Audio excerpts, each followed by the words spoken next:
Revenge of the Sith shows Padme dying of childbirth despite being surrounded by advanced medical droids and top-of-the-line equipment. This has led many to question the quality of medical care in the Star Wars universe. However, as I'll illustrate in today's video, medicine, medical technology, and medical sciences were extremely advanced, at least in the Star Wars Legends universe. Roll the intro.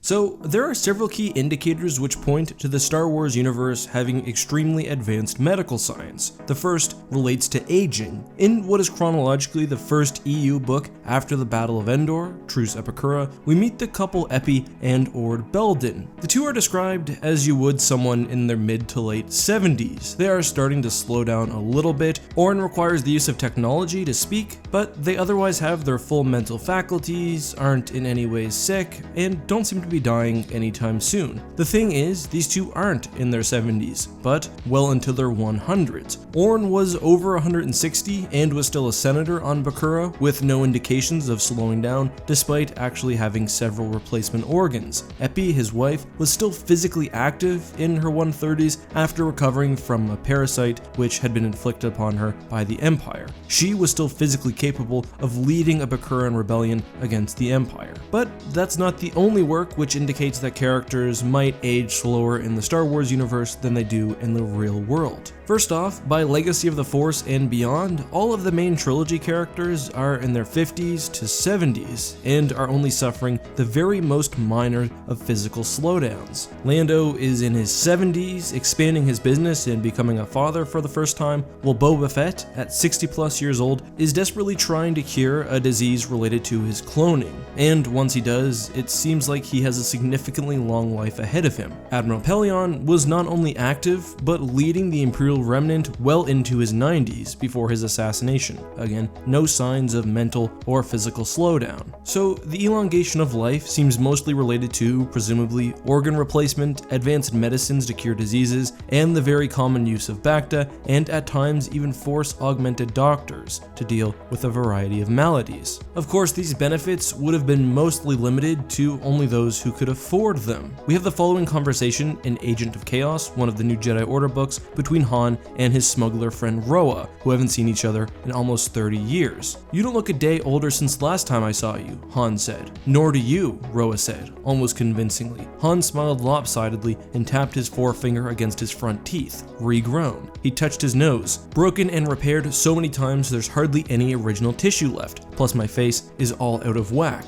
this size higher than the other one. "Did you think I come by my useful appearance naturally?" Roa asked theatrically. "Don't tell me, you're a clone, right?" Roa laughed. "Next best thing, rejuvenation therapy, coupled with daily myostim." He displayed a noble profile. "I instructed the cosmeds to leave just enough age to keep me looking distinguished." We'll come back to some of this later, but I want to summarize on aging. It's hard to say exactly how old characters lived, but it does seem like the effects of aging are slowed. This is shown by characters like Lando, Han, and Boba still being incredibly active in their 60s and 70s, as well as the fact that Tendra Regent had a child in her mid-50s. Luke is also described as middle-aged in Fate of the Jedi, despite being now in his 60s. This is all, of course, ignoring the life-extending effects of Force sensitives, as well as other non-human races, which are all outside the scope of today's video. However, arguably life extension was not the most impressive aspect of Star Wars medicine. I think that goes to the ability to heal or recover from even serious,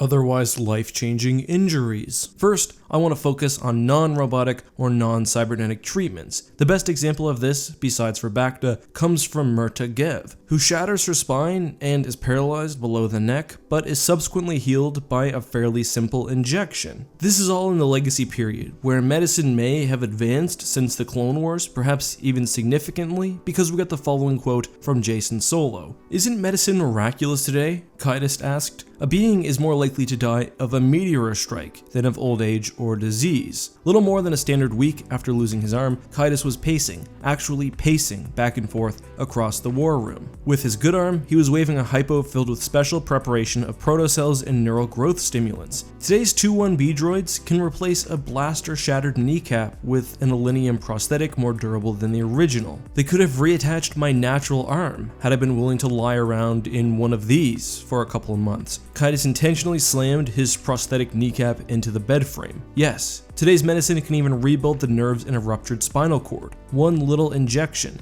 Kaitis looked at the needle, which was nearly as long as his finger, then continued, well, maybe not so little is all it takes to start the process. There's a lot in that quote. Besides for the bit about aging, which we covered earlier, it shows that drugs, and even what we would consider miracle cures, are available, at least for the right price. It alludes to the introduction of droids in the medical system, and in particular the 2-1B droid, which was able to accurately diagnose and treat basically any condition. Next, we have Bacta, one of the most impressive aspects of Star Wars medicine. Bacta can cure nearly any physical injury given enough time. It can't quite regrow limbs, but it can facilitate the regrowth and healing of damaged organs or skin, help bones to mend, and just generally help repair and heal any damage taken during a battle. And that's everything from eye gouges to deep lightsaber cuts, to pierced kidneys or spleens, to, as Luke had discovered after his encounter with Palpatine, the calcification of bones and the frying of a nervous system after being attacked by Force lightning. Bacta is always in high demand and it's very expensive, so it's not always available, but if you can immerse yourself after what would otherwise be a fatal injury, you can probably make it. Sometimes the recovery might take weeks, but it really is a miracle solution. Another good thing to mention is that it works on almost all species, although depending on the alien metabolism, it might take more or less time to be effective. Finally, we have the most famous aspect of Star Wars medicine, in my opinion, prosthetics. In Fate of the Jedi, when meeting with Natasi Dala, Luke says that his mechanical arm is basically indistinguishable from his real arm and doesn't hold him back in any meaningful way. Now, as the level of mechanical augmentation increases, especially as we get to cyborg beings like Lumia, there is a high degree of maintenance required, but advanced cybernetics and electronics allow those like Vader, Lumia, or Grievous to survive what would otherwise be deadly injuries. Other than that, the replacement of limbs was seen as a fairly small deal. Vader himself is actually an interesting case because it's very clear that Palpatine did not do everything possible to heal the Sith Lord. He could have used a Bacta treatment most likely and had better mechanical limbs and a less oppressive suit, but that was all part of the Darth Vader persona. In the most extreme examples, beings can actually be transported fully into droids, and one of the best examples of this was Vrain and Vax, who basically had his innards shoved within a YVH model. A less practical and often less voluntary method of this can be seen in the brain transfer procedure of the Bomar monks, and other technologies, including the Cyrus Entekment and various procedures of the Dark Empire, allowed the transference of a person's essence or spirit into a new clone or machine body, but that's something for a different day entirely. Regardless, I do hope I've convinced you of the advanced status of medicine in the Star Wars universe. Do you agree? Do you disagree? Let me know all of that and more down in the comments. One last thing though, on the whole Death of Padme thing, I do think I should reference this at some point. Padme didn't die because she was force choked or anything like that. Her death was clearly spiritual and also related to not the literal but the figurative death of Anakin Skywalker. If Anakin had somehow been redeemed by Obi-Wan, there's no way that she would have died. And yes, this is because Star Wars uses the Force and it's essentially a fantasy